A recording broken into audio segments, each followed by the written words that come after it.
hi there, this is Dr. Ma'in Hasib with lesson 2 and the Biosafety Cabinet and Fume Hood Plus. In lesson 1, we already talked about the safety cabinets and fume hoods, and in lesson 2, I grouped some miscellaneous topics for you and put them in one lesson, such as the eye wash and safety shower, electrical safety, radiation safety, laser safety, UV light exposure safety. So let's start with lesson 2. The laboratory has adequate plumbed or self-contained. Self-contained is the BAL, the portable, okay? So the laboratory has adequate plumbed like this or self-contained like this, okay? Emergency eye wash facilities in every area where there are hazard chemicals as defined by the laboratory chemicals hygiene plan, okay? The eye wash facility include the following. It needs to be no greater than 10-second travel distance from areas in the laboratory where hazard chemicals are present. Capable of delivering 1.5 filter, capable of delivering 1.5 liters per minute for 15 minutes. Flow is provided to both eyes at the same time.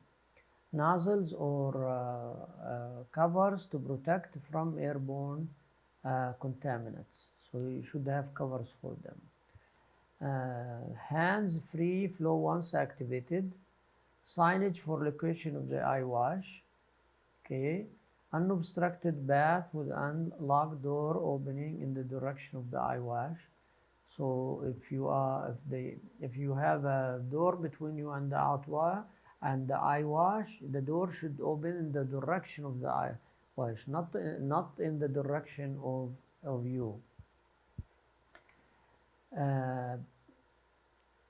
Unobstructed bath with unlocked doors opening in the direction of the eye wash, like I said. Lamp systems are protected from unauthorized shut off.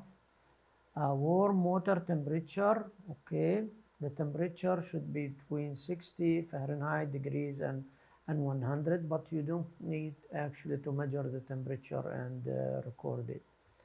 Records of testing the plumbed eye wash weekly. So you should have a form and you should activate the eye wash once a week and record the date you did it. Self-contained units are visually examined weekly. If you have the self-contained, the portable, just look at it to make sure it's clear, no contamination in it, is not opened. Okay. How about the safety shower?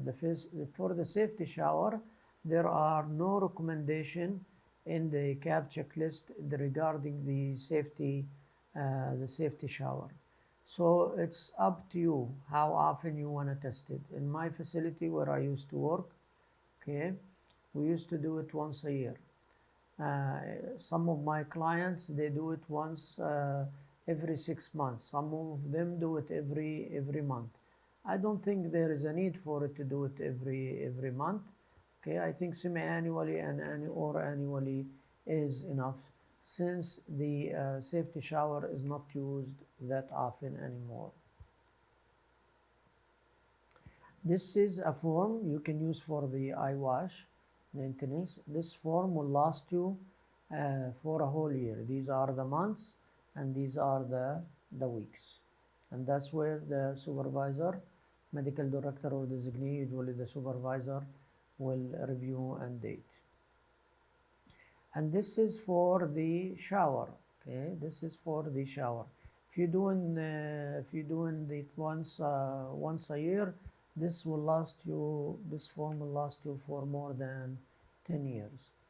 Next, electrical safety, and you can find that requirement in Gen 75900, which says there are records that laboratory instrument and appliances are adequately grounded, and biomed need to do that, or the maintenance.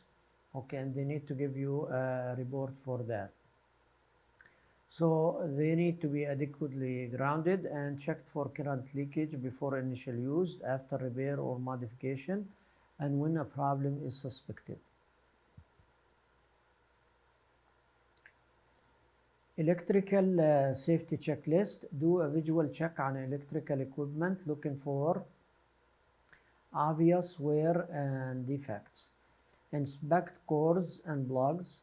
Do not use if worn, damaged, fried, loose connection, cut or crack, or had evidence of overheating.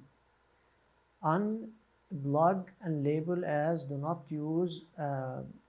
Report to your supervisor or biomedical for repair. Never use extension cord. Eliminate octopus connections. Pull the plug, not the cord. Keep power cords away from heat and water. Do not touch the electrical connection with wet hands. Keep your workplace tidy, a tidy laboratory, avoid accidents to everyone. Biomedical engineering department must perform a new installation and preventive maintenance report for electrical equipment. Ensure electrical safety test is done. They need to do the electrical leakage, cartoning and grounding. And I told you for the grounding, they need to give you a report for that, just in case the inspector asks you about it. First aid for electrical shock. You need to protect yourself and the victim with a dry insulating material like a dry board or belt or clothing to free the victim from the electrical content. Do not touch the victim until the source of electricity has been removed. Then check for respiration and pulse signs. Initiate code blue or the code you are using in your own facility.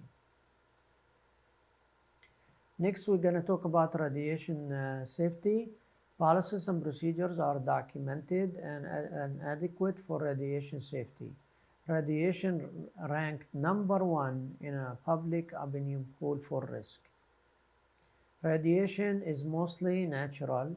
Type of radiation emission, there is alpha, which is large particles, cannot penetrate the skin, but can be inhaled, ingested, or enter through a cut. Beta can travel in tissue, so organs close to the body surface can be injured. Gamma, which is the most dangerous, can penetrate deeply, shield with lead. You need to, when you are dealing with it, you need to be shielded with lead. Next, ultraviolet light exposure. Policies are documented to prevent or reduce ultraviolet light exposure from instrument source.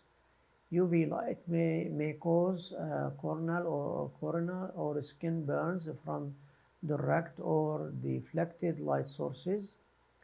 Whenever UV light sources are used, suitable and adequate personal protection equipment must be provided and appropriate approved signage displayed. A suggested sign for display is warning. This device produces potentially harmful ultraviolet light. Protect eyes and skin from exposure. Next, we're going to talk about laser safety. If you work with laser in your lab, you must have policy, procedure, and safety information prior to any handling or operating of the equipment. As general rule, never look directly at the beam or the source. Never view the beam pattern directly. Do not aim by looking along the beam. Keep reflective objects out of the beam path. Keep lab well lighted to reduce bubble dilation. Use protective equipment, goggles for wavelength being used, warning signs, and shields and barriers.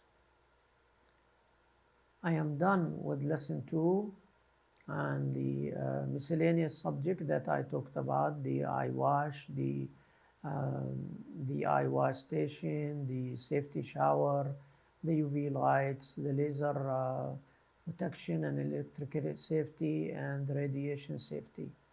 For the next subject, please go to Safety in Clinical Laboratory, the complete guide, where we're going to talk about the last subject in safety, which is ergonomics in clinical laboratories.